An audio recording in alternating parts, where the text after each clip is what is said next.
Sebenarnya itu ada hitungan kalkulasinya. Kita harus melihat kalau dalam geoekonomi misalnya, kita harus melihat neraca impor dan ekspor kita ya.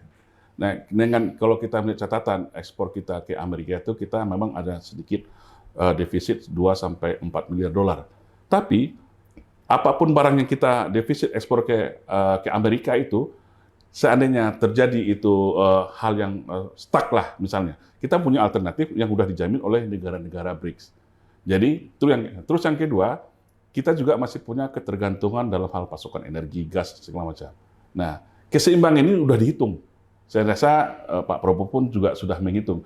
Apabila terjadi pun stuck dalam komunikasi, tentu kita sudah punya alternatif-alternatifnya. Jadi maksud di sini adalah kalau kita tidak bebas aktif, kita terfokus, terkunci di dalam satu poros, ya. Misalnya kita nggak juga bermain di BRIC, fakta yang sekarang memang terjadi pergeseran kekuatan. Nah, kalau dilihat dalam catatan GDP ya, itu kalau digabung GDP Rusia, China, Brazil, India, itu juga sudah melampaui negara-negara dari Eropa dan termasuk Amerika itu sekalipun. Ini penting. Nah, pasti saya yakin Pak Prabowo sudah melakukan kalkulasi dan hitung-hitungannya sendiri. Nah, juga harus yang perlu ditekankan di sini adalah dalam diplomasi luar negeri itu kita tidak bisa melihat itu dalam kepentingan geoekonomi ansih, tapi juga kita harus sosialnya, politiknya, dan juga pertahanan dan militer.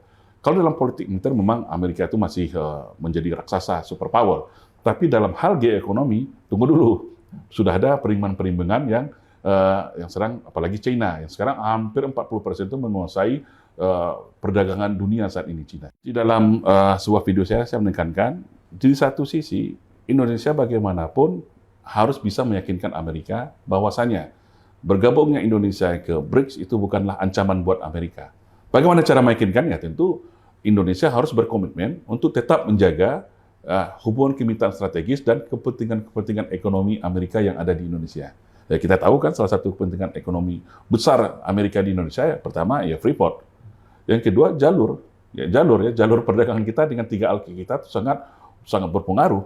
Nah, banyak lagi seperti Newmont yang memang investasi Amerika dan sekutunya yang ada di Indonesia. Indonesia harus bisa meyakinkan ini tidak menjadi ancaman terhadap kemitraan strategis